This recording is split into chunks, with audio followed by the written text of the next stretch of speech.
Buenos días, mi nombre, Luciani. Esta exposición que vamos a entregar, intentaremos que sea lo más corta y entendible dentro de lo posible, evitando que sus argumentaciones sean extenuantes y agotadoras. Bienvenidos. Este es el primer episodio de la segunda serie de videos que vamos a entregar, y cuya finalidad es darte a conocer al ser humano universal.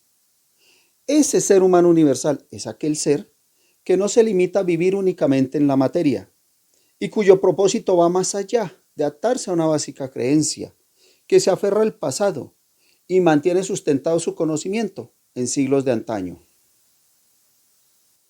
El ser humano evoluciona y dentro de esa evolución debe acompañarlo el conocimiento y la comprensión de quién es él y cuál es su función.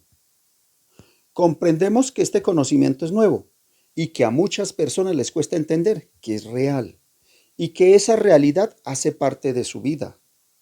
Pero lentamente el ser humano lo irá entendiendo y se irá condicionando a su propia realidad, a una realidad que a partir de este momento le acompañará.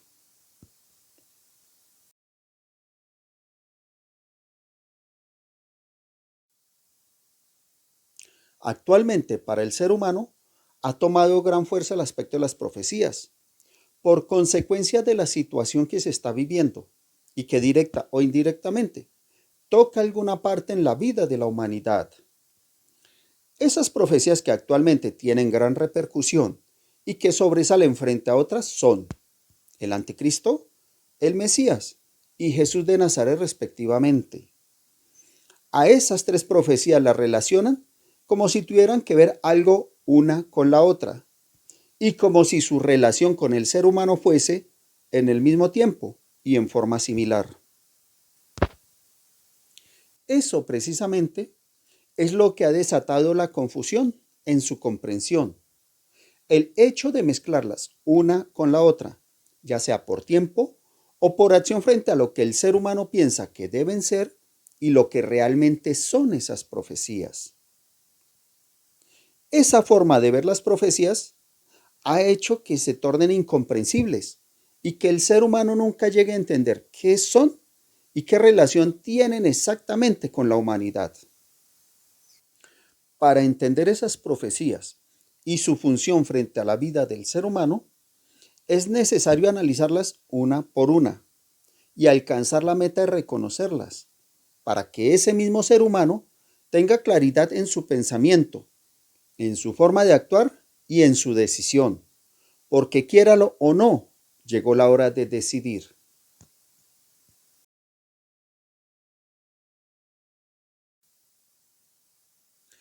Para iniciar el análisis sobre el anticristo, es fundamental entender muy bien que una primera situación es cuando el anticristo surge o aparece. Una segunda situación es el actuar del anticristo. Y una tercera y última situación es cuando se descubre o se revela quién es el anticristo. Si se observa en forma detallada, se darán cuenta que estamos haciendo referencia a tres tiempos diferentes sobre una única profecía. Por esa razón, ha sido difícil entender esa profecía y se da masa confusión, porque el ser humano piensa que los tres tiempos se suscitan en un solo momento y que el anticristo es de un instante y nada más.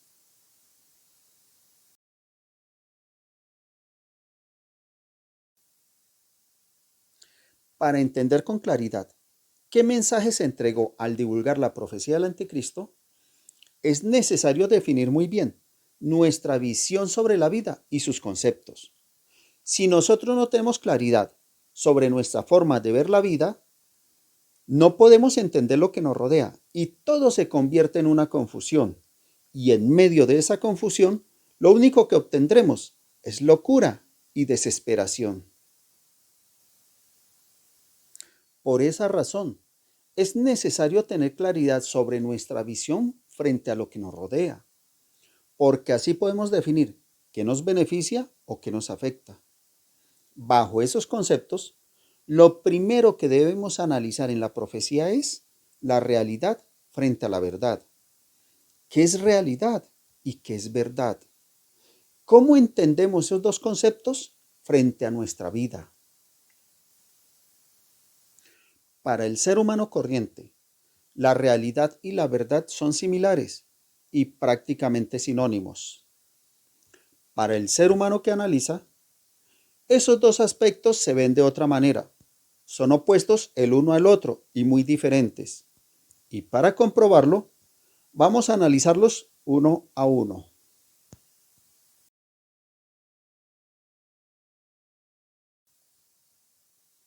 El ser humano común considera que la verdad es la certeza y la situación que se plasma en la vida de cada uno.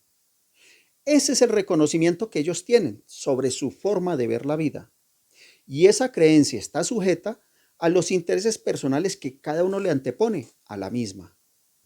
Partiendo de esa consideración se puede entender que actualmente hay 8.000 millones de seres humanos y en igual forma existen 8.000 millones de verdades que cada ser humano defiende porque considera que esa es su verdad.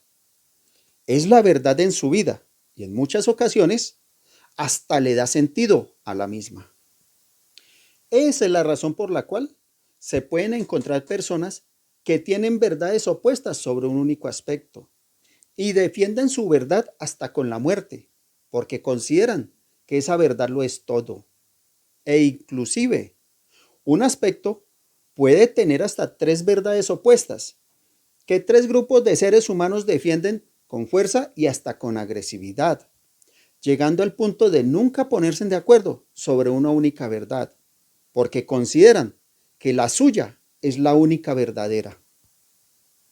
Así, y con esa consideración, ya se puede entrar a analizar una afirmación que es común entre los creyentes y que encaja perfectamente en esta explicación. Esa afirmación es la siguiente, abro comillas, la verdad os hará libres, cierro comillas. La pregunta que surge frente a esa afirmación es la siguiente, ¿cuál de las 8.000 millones de verdades que tiene el ser humano es la que os hará libres? Si cada ser humano defiende su verdad como la única verdadera, ¿cuál de ellas es la que hace libre al ser humano?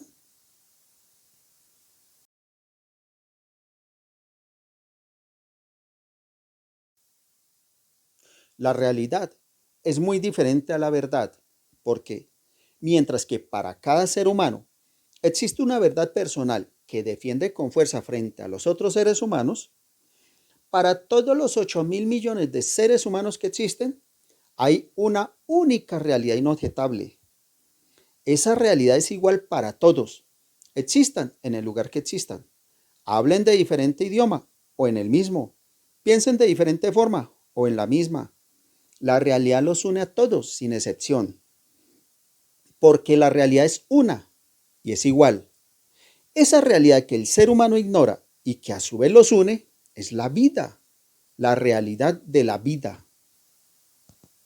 El ser humano, viva en el lugar que viva, sostiene su vida y la defiende hasta el final, e inclusive hasta negando, anulando o rechazando su propia verdad. Porque la realidad es su vida y la verdad es solo su pensar.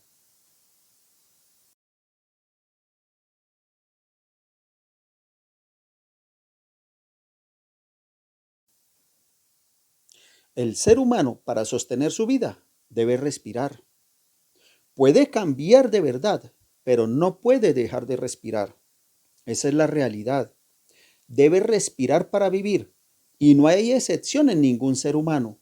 Viva en el lugar que viva, si no respira, la descomposición hace presa de su cuerpo y ese ser humano desaparece.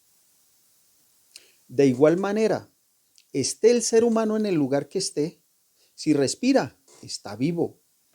Esa es una ley universal que se cumple para todos y no hay ser humano que pueda negarla. En su misma forma, el ser humano debe alimentarse. Esa es otra realidad inobjetable. Habite el ser humano en el lugar que habite, su realidad es que debe consumir alimentos y líquido para sostener su vida. Si no lo hace, el desespero hace presa de su cuerpo y aquí o allá lo sentirá. Otro aspecto que hace parte de la realidad del ser humano es el evacuar los residuos que contaminan su cuerpo. Si el ser humano no realiza esa acción, el cuerpo enferma y se deteriora y el ser humano sufre. La realidad en la vida del ser humano es más amplia de lo que él mismo se imagina. Pero teniendo en cuenta estas consideraciones básicas, las preguntas que surgen al respecto son: ¿qué ser humano puede afirmar que está excepto de ellas? ¿Qué ser humano puede afirmar que ninguna de esas consideraciones le corresponde? ¿O qué ser humano puede afirmar que está por encima de cualquiera de esas consideraciones? Todos, todos los seres humanos estamos sujetos a la realidad. Sin importar la verdad que se defienda, la realidad se antepone a cualquier pensamiento y a cualquier consideración. Por esa razón se debe tener en cuenta que la verdad cambia y puede cambiar constantemente, pero la realidad es absoluta para todos los seres humanos sin excepción.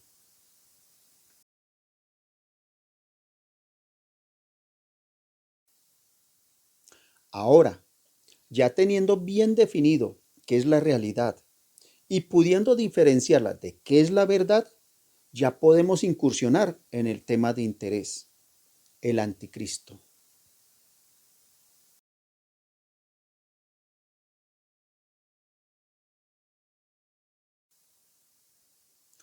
Una parte de la humanidad espera al anticristo, otra parte de la humanidad espera al Mesías, una tercera parte de la humanidad espera a Jesús de Nazaret y una última parte de la humanidad enloquece, pensando que nada tiene sentido y que nada existe. Para entender las profecías, o al menos estas que son de interés en este momento, es necesario conocer y saber un poco más de lo básico. Por esa razón, iniciamos todo este análisis de las profecías con algunos aspectos que son muy importantes para conocer el orden correcto de estudio. Desde esa visión, lo primero que se debe tener bien definido frente a cualquier profecía es la lógica sobre la cual se va a analizar. Esa lógica tiene un principio fundamental y ese principio está siempre sujeto a la realidad, porque eso es lo que vive el ser humano, su propia realidad. Esa realidad, para algunos, puede ser dura o difícil, para otros puede ser complicada, para unos cuantos puede ser suave o llevadera, para los menos exigidos puede ser buena y para los oportunistas puede ser placentera o como sea. Es su realidad y la lógica siempre permanece sujeta a ella. Dentro de esa lógica en la que el ser humano vive, es que él espera la llegada del anticristo, del Mesías o de Jesús de Nazaret. Pero para lo que el ser humano no utiliza su lógica, es para detenerse a analizar. ¿Para qué él espera esos acontecimientos? ¿Sabe el ser humano en plenitud esos acontecimientos que tienen que ver con él? Lo segundo que el ser humano debe tener en cuenta es el resultado. Si el ser humano espera que llegue algo o alguien, debe saber para qué va a llegar y qué labor va a cumplir frente a él o con él. Y para que se tenga una mejor claridad sobre lo que se está explicando, vamos a utilizar la lógica y la realidad sobre el cotidiano vivir del ser humano.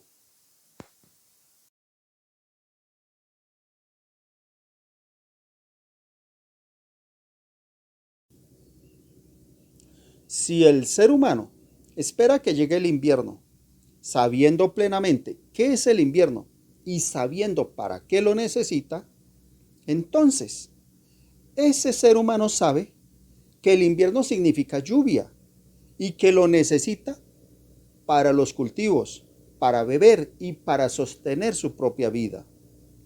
De igual manera, si el ser humano espera que llegue el verano, sabiendo para qué lo espera y cómo debe recibirlo, entonces ese ser humano sabe que el verano es sol y calor y que lo necesita para madurar los frutos, para su alimento y también para sostener su vida. En igual forma, el ser humano espera que todos los días llegue la noche y sabe también para qué lo espera, para reposar y descansar, y así sucesivamente. La vida del ser humano se basa en esperar que llegue lo que él necesita, sabiendo siempre para qué lo necesita, para sostener su propia vida. Esa es la lógica sobre la realidad de la vida en el ser humano.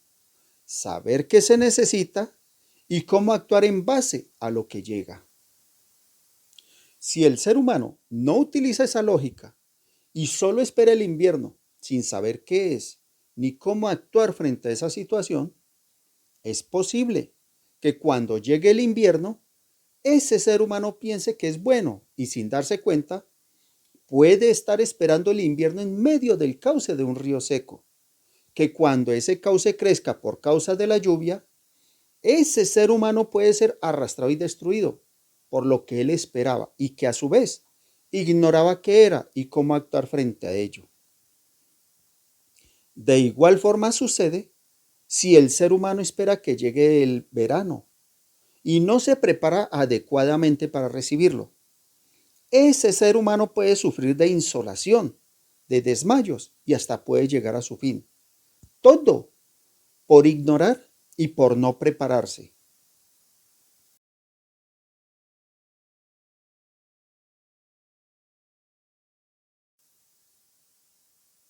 Para descubrir cuál es el anticristo y cuál es su actuar, debemos observar lo que está escrito en las profecías que hacen referencia a él y debemos analizar sobre la lógica y la realidad cuál es su mensaje o qué tiene que ver esa profecía con el ser humano.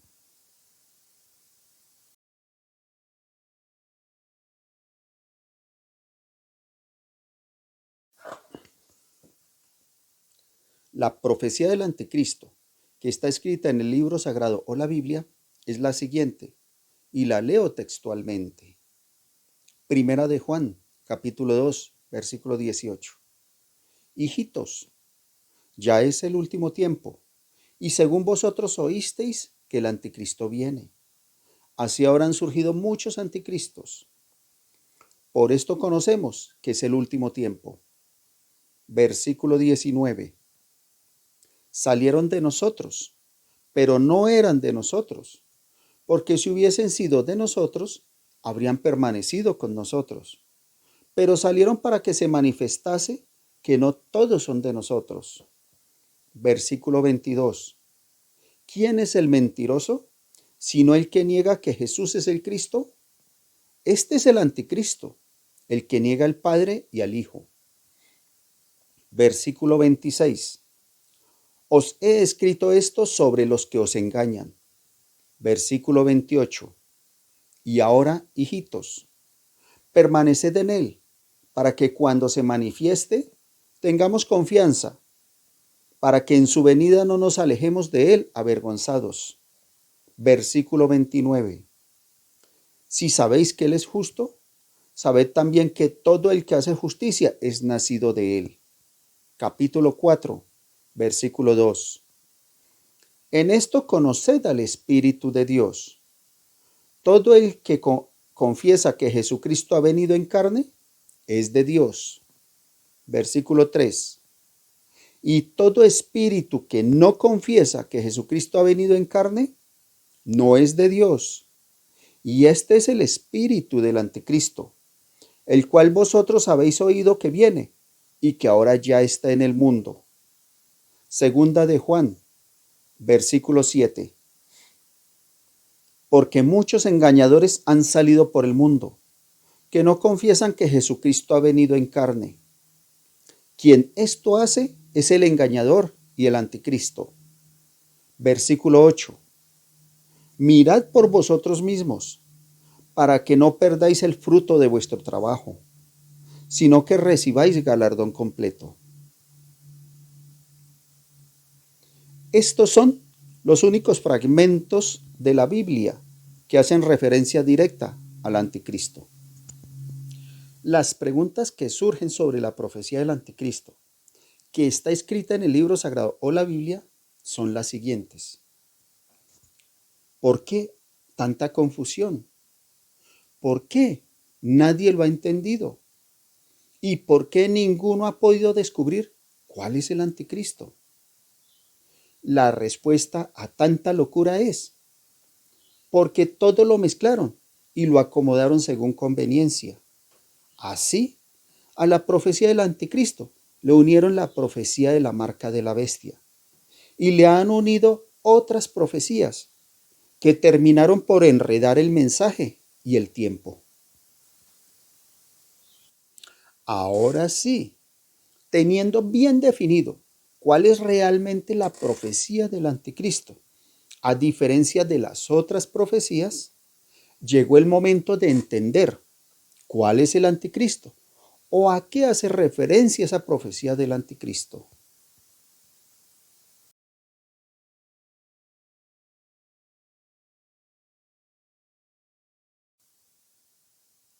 Lo primero que debemos hacer frente a la profecía del anticristo para entender con perfecta claridad es sujetarnos siempre de la lógica y de la realidad, evitando al máximo caer en la imaginación o en creencias de otros, porque esas creencias tienen intenciones ocultas que modifican la capacidad de análisis y de comprensión.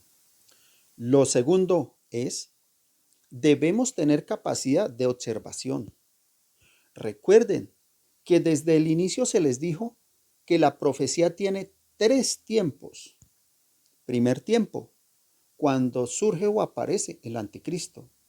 Segundo tiempo, cuando el anticristo actúa. Y tercer tiempo, cuando se descubre o se revela quién es el anticristo. Esos 3 tiempos es fundamental tenerlos presentes en todo momento del análisis. Y lo tercero es descubrir el primer tiempo dentro de la profecía. ¿Cuándo surge o aparece el anticristo? Eso es lo fundamental. Y para descubrirlo, iniciamos el análisis detallado de la profecía.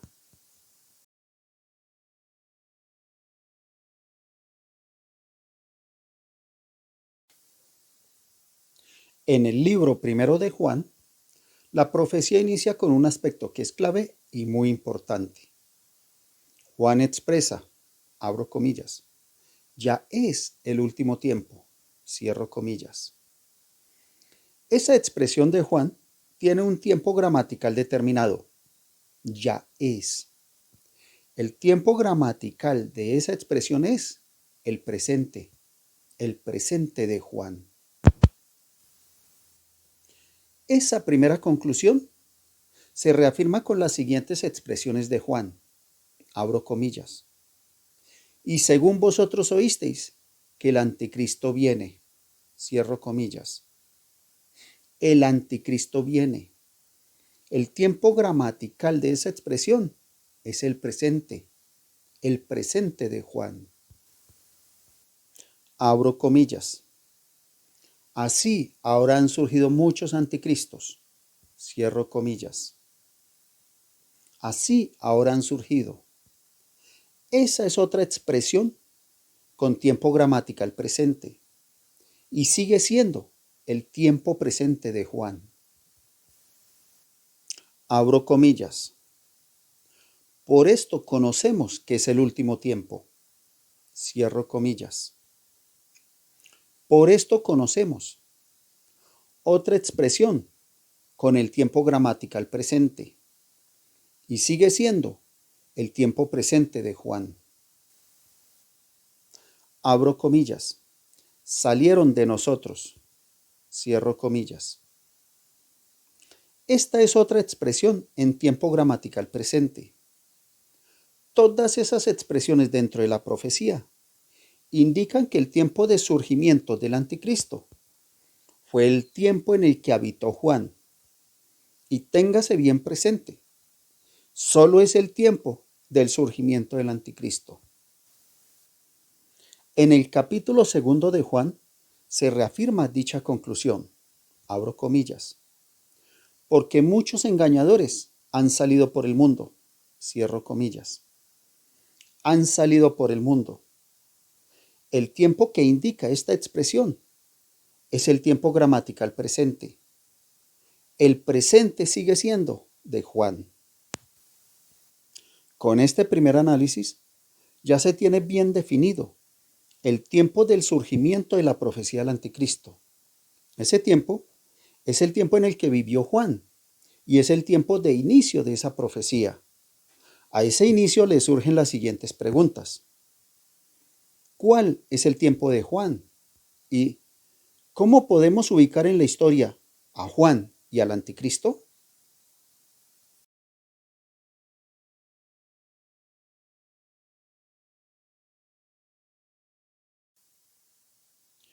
Para identificar el tiempo histórico de Juan y del surgimiento del anticristo, debemos hacer un análisis del tiempo que rodeó dicho acontecimiento. La profecía del anticristo está escrita en el libro sagrado o la Biblia, y esa Biblia en su primera parte describe la historia normativa y religiosa de un pueblo. Ese pueblo es el que hoy conocemos como la comunidad judía. Según la Biblia, dentro de las normas, las leyes, la religión y las costumbres de la comunidad judía, no tenían conocimiento del anticristo y por consiguiente no existe reconocimiento alguno frente al mismo. Y en su primera parte no existe una sola palabra que lo señale tal como lo hace Juan, el anticristo. En el Antiguo Testamento hay expresiones condenatorias hacia las personas que no obedecían la ley y fueron señaladas, pero en ningún momento se señala a alguien presente o futuro como el anticristo. Y para tener claridad, si esa comunidad hubiese tenido conocimiento de ese anticristo, no habrían titubeado, lo habrían señalado y nombrado como tal. Por esa razón, se puede deducir plenamente dentro de la lógica y la realidad que esa comunidad nunca tuvo conocimiento del anticristo y no lo nombraron. Entonces, dentro de este análisis descubrimos que el surgimiento del anticristo fue después del Antiguo Testamento, pero teniendo en cuenta que sigue siendo el tiempo presente de Juan. Avanzando en el análisis de la Biblia, nos encontramos con el Nuevo Testamento. Allí observamos que ese libro se centra en las vivencias y predicación de Jesús de Nazaret. Dentro de esa predicación que Jesús de Nazaret imparte, encontramos algunas profecías, pero ninguna de ellas hace referencia directa al anticristo, ni Jesús de Nazaret señaló directamente a ese personaje. Ese análisis detallado nos indica que el tiempo del surgimiento del anticristo no fue el tiempo de Jesús de Nazaret, fue después de Jesús de Nazaret, pero teniendo en cuenta que sigue siendo el tiempo presente de Juan.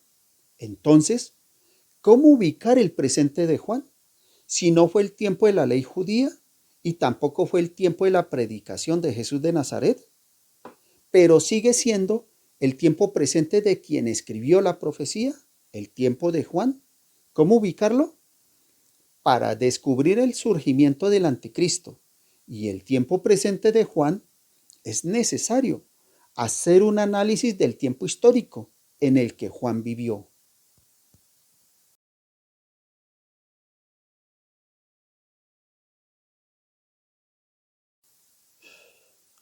Para descubrir el tiempo histórico de Juan y por consiguiente el del anticristo, es necesario tomar puntos de referencia históricos e irlos cerrando lentamente hasta llegar al momento que nos interesa.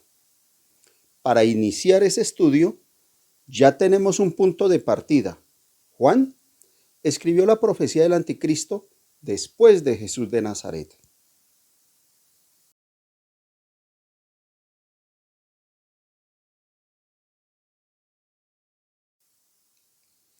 En Primera de Juan, capítulo 2, versículo 18, Juan nos entrega unas pistas que son muy importantes. Abro comillas. Hijitos, ya es el último tiempo, Y según vosotros oísteis que el anticristo viene, así ahora han surgido muchos anticristos.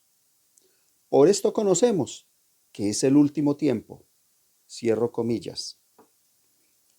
Ese versículo tal vez es el que ha generado más confusión, por usar un término que hoy en día se usa en demasía. Juan expresó, abro comillas, ya es el último tiempo, cierro comillas. Hoy se expresa, abro comillas, es el fin de los tiempos, cierro comillas. Lo que no se han detenido a observar es que son dos tiempos totalmente distintos, el tiempo de Juan y el tiempo actual. La expresión de Juan tenía que ver con el momento que él vivía. Por eso él expresó, abro comillas, ya es el último tiempo, cierro comillas. La pregunta que surge frente a esa expresión es, ¿qué sucedió en el tiempo de Juan para que él se expresara en esa forma?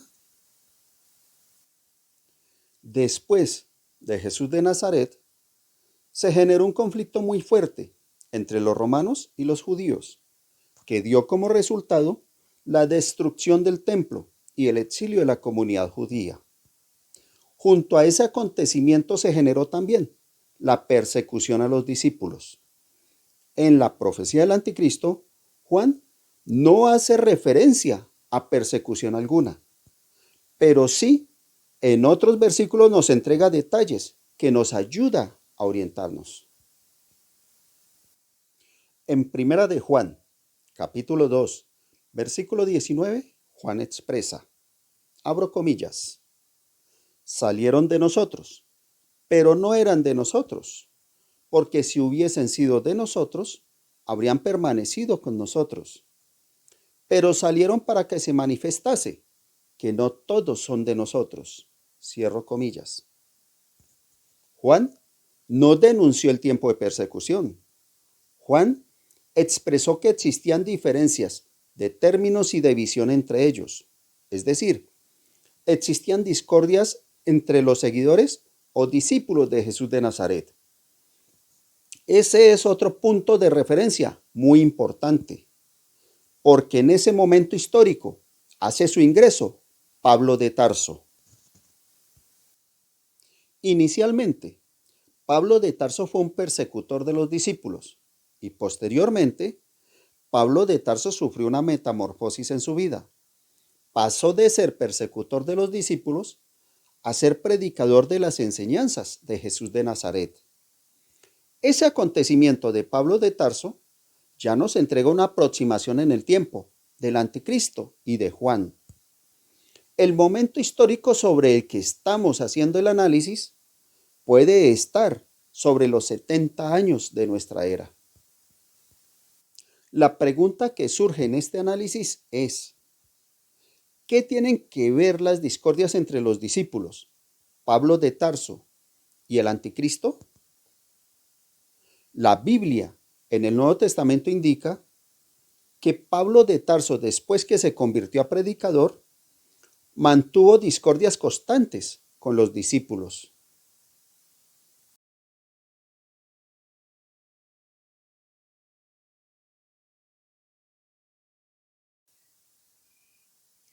Las diferencias entre Pablo de Tarso y los discípulos surgían de la educación. En aquel tiempo existían dos tipos de discípulos o seguidores de Jesús de Nazaret. Uno, los discípulos tradicionales o primitivos, y los otros hacían parte de la iglesia de Pablo. Pablo de Tarso, a diferencia de los discípulos tradicionales o primitivos, contó con una educación judía. Él fue formado bajo la ley de la religión y conservó esa educación adicionándosela a la predicación de Jesús de Nazaret.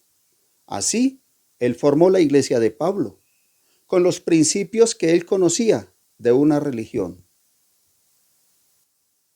El pensar de Pablo de Tarso era que todos los seguidores de Jesús de Nazaret debían ser reunidos en una iglesia y bajo una religión. El pensar de los discípulos tradicionales o primitivos era que las enseñanzas y predicación de Jesús de Nazaret debían hacer libre al ser humano y no debían reunirlos en ninguna iglesia y en ninguna religión. Esas diferencias construyeron la discordia entre ellos, pero aún con Pablo de Tarso convertido a discípulo, las persecuciones continuaron hasta el punto que Pablo de Tarso fue asesinado por esa causa. Ese acontecimiento nos entrega otra información sobre el tiempo de Juan y del anticristo. Juan no denunció persecuciones algunas. Juan denunció que habían discordias entre ellos. Entonces, Juan promulgó la profecía del anticristo después de la muerte de Pablo, porque Pablo de Tarso nunca se pronunció respecto al anticristo, pero sí denunció las persecuciones que ellos sufrían. El análisis que estamos realizando nos indica que el tiempo histórico sobre el que estamos navegando puede estar superando los 100 años de nuestra era. Y al observar detalladamente los dos libros de Juan, se descubre en su escritura que él vivió en el tiempo en el que la persecución a los discípulos cesó. Entonces, el tiempo en el que vivió Juan y escribió la profecía del anticristo puede estar aproximadamente sobre los 300 años de nuestra era.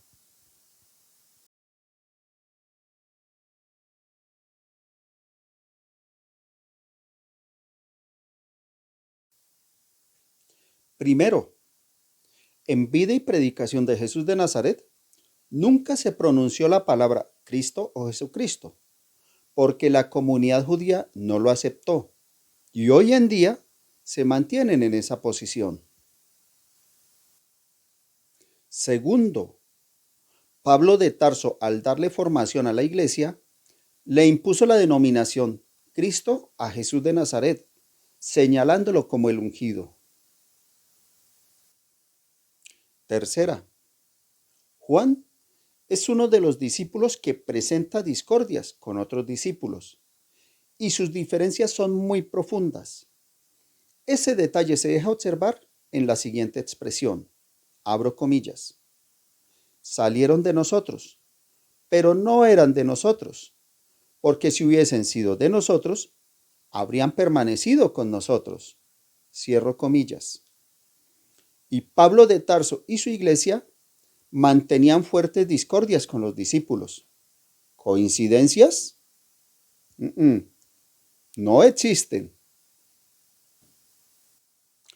Cuarto, si Juan hubiese escrito la profecía del anticristo en tiempos de Jesús de Nazaret, no hubiese utilizado la expresión, abro comillas, ya es el último tiempo, cierro comillas, porque en ese momento no existían indicios que algo pudiese llegar a su fin, y lo que Jesús de Nazaret predicaba era algo totalmente opuesto a un supuesto fin. Quinto, Juan es el único discípulo que no fue perseguido y no murió sacrificado por causa de la predicación. Eso solo podía suceder después del año 300 de nuestra era. Sexta, en Primera de Juan, capítulo 2, versículo 18, se expresa, abro comillas, así habrán surgido muchos anticristos, cierro comillas. Pablo de Tarso y su iglesia fueron los que popularizaron a Jesús de Nazaret como el Cristo. Entonces, después de la muerte de Pablo de Tarso, fue que surgieron esos anticristos, es decir, después del año 100 de nuestra era. Y séptimo, después de la muerte de Pablo de Tarso, continuaron las persecuciones a los discípulos y solo cesaron ya entrando hacia el año 300 de nuestra era, porque la proliferación de religiones y creencias hizo que las persecuciones disminuyeran drásticamente, pues para el Imperio Romano era más productivo e importante un creyente vivo pagando impuestos que un creyente muerto e improductivo.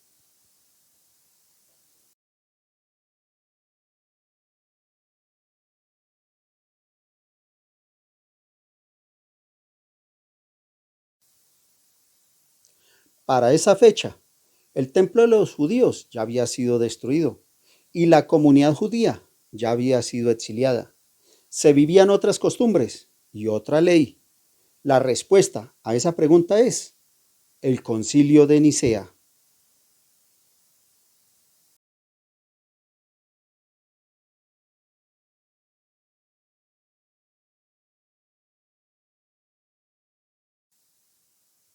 Aunque después del año 300 de nuestra era, todas las religiones eran admitidas por el emperador romano, existía una diferencia o discordia interna entre los discípulos de Jesús de Nazaret. Esa discordia era directamente entre la iglesia de Pablo y los discípulos tradicionales o primitivos.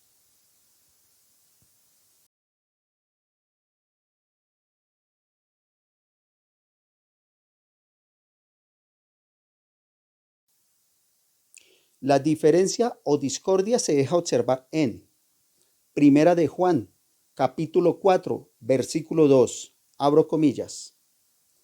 Todo espíritu que confiesa que Jesucristo ha venido en carne es de Dios, cierro comillas. Versículo 3, abro comillas. Y todo espíritu que no confiesa que Jesucristo ha venido en carne no es de Dios.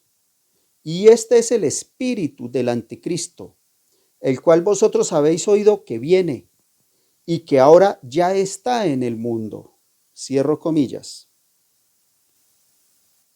Juan vuelve a utilizar el tiempo presente para expresarse sobre el anticristo e indica que el anticristo ya está en este mundo. El primer tiempo del anticristo, o el tiempo en el que él aparece o surge, ya está identificado con exactitud. Es el mismo tiempo de Juan. Por eso él expresa, ahora ya está en este mundo.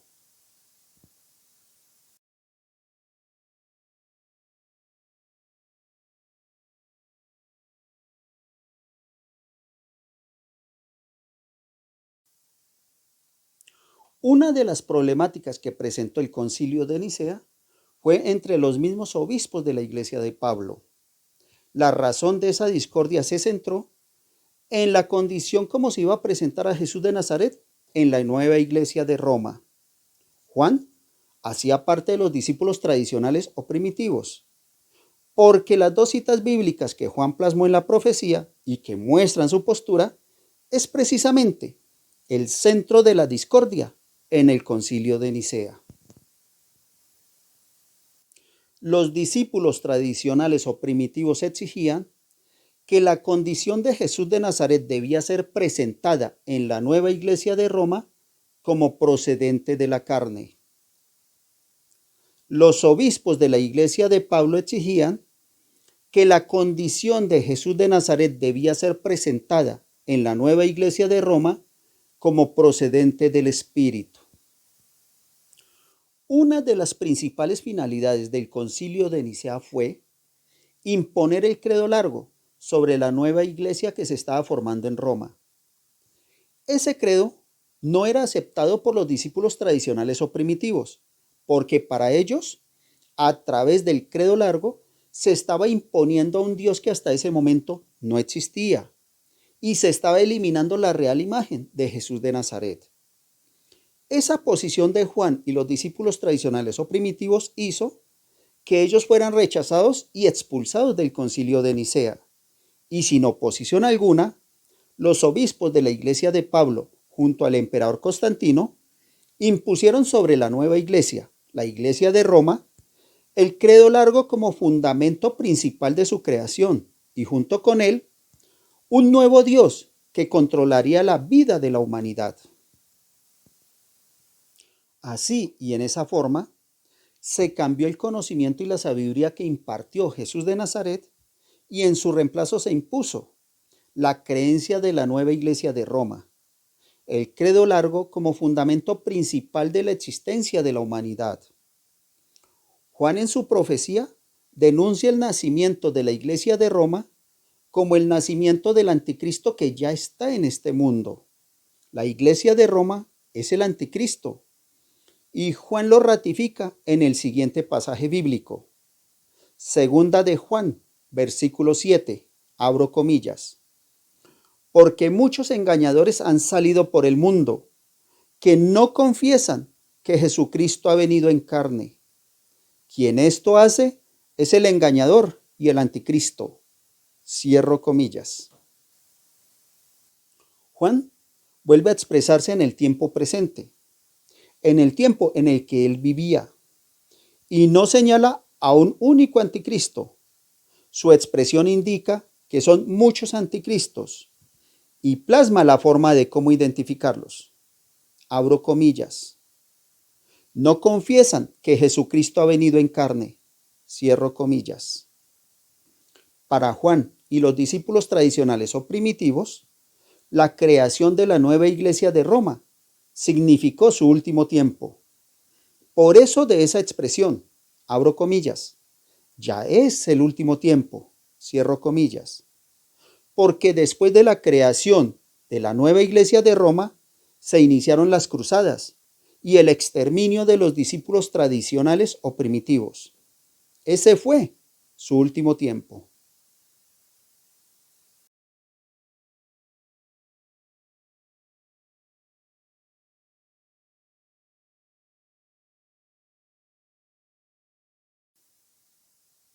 Expresar si Jesús de Nazaret vino de carne o del espíritu, aparentemente no es grave lo que se está discutiendo. Solo es la forma o figura a través de la cual se presenta Jesús de Nazaret en la nueva iglesia.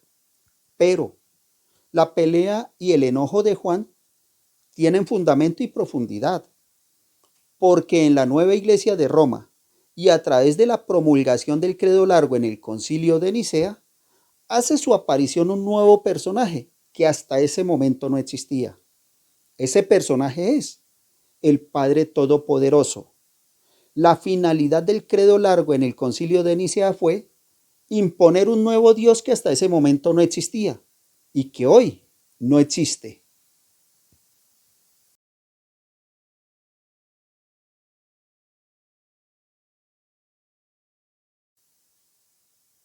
Si a Jesús de Nazaret lo hubiesen mostrado tal como dice Juan, que Jesús de Nazaret ha venido en carne, ese Dios Padre Todopoderoso no tendría fundamento y no existiría, porque el Padre de Jesús de Nazaret sería un ser humano y no un Dios imaginario, y el Espíritu permanecería tal como lo presentó Jesús de Nazaret, como fundamento de todo lo existente.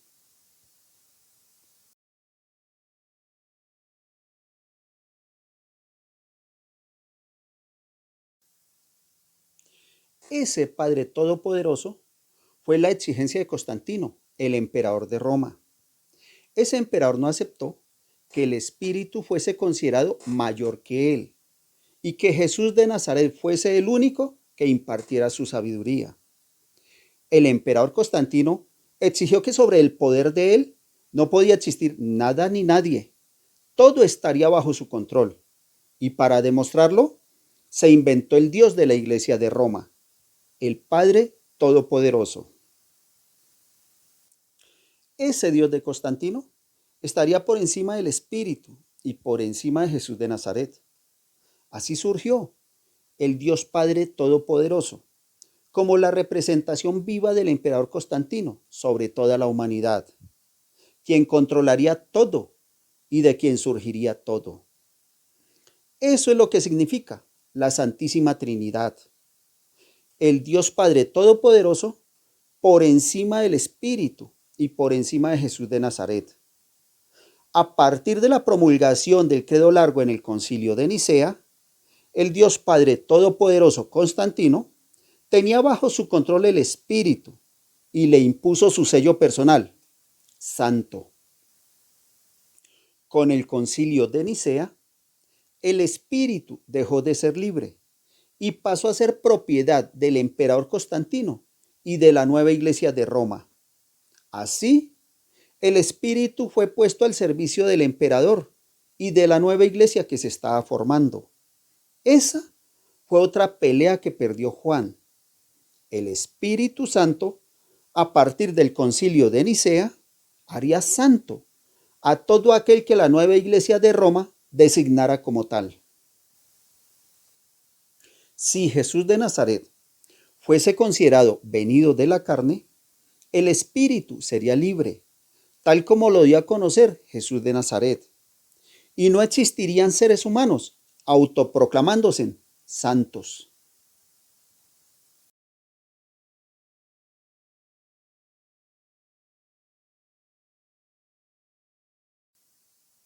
Sí, el Concilio de Nicea y el Credo Largo inventaron un Dios nuevo que representaba al emperador de Roma, y ese emperador, con todo el poder de un Dios, exigió un nacimiento igual de digno para ese Dios. Bajo esa reclamación surgió el nacimiento del niño Dios en Belén, por exigencia del emperador. Juan y los discípulos tradicionales o primitivos defendieron la postura que Jesús de Nazaret ha venido en carne. Con esa postura, ellos eliminaban el nacimiento de un niño Dios falso, un Dios inventado, y plasmaban el nacimiento de Jesús de Nazaret en Nazaret y de padres humanos. El Concilio de Nicea se impuso sobre Juan y sobre los discípulos tradicionales, y eliminaron el nacimiento de Jesús de Nazaret, y se inventaron el nacimiento de un Dios en Belén. Esa es la razón por la cual Jesús es de Nazaret y el niño Dios es de Belén, porque los dos son diferentes. Y Juan le avisa a la humanidad en su profecía. En segunda de Juan, versículo 8, expresa, abro comillas, mirad por vosotros mismos, para que no perdáis el fruto de vuestro trabajo, sino que recibáis galardón completo. Cierro comillas.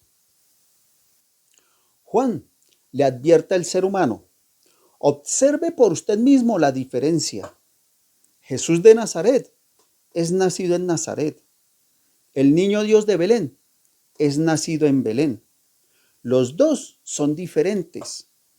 El uno es nacido de la carne. El otro es un invento de la Iglesia de Roma, que representa el nacimiento del emperador Constantino en su condición de Dios.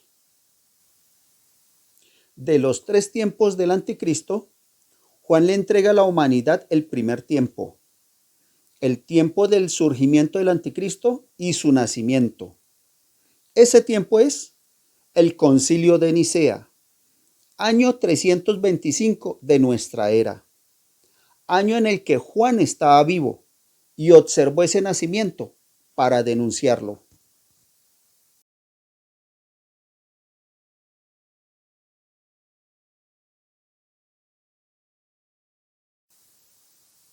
Juan no fue un discípulo cualquiera, él fue un guía de los discípulos tradicionales o primitivos.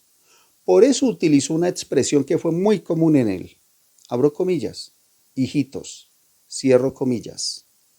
Juan nació en el año 280 de nuestra era y a los 20 años se unió a los discípulos tradicionales o primitivos, consagrando el resto de su vida a las enseñanzas de Jesús de Nazaret, hasta el punto que se convirtió en un guía y en un defensor de la sabiduría.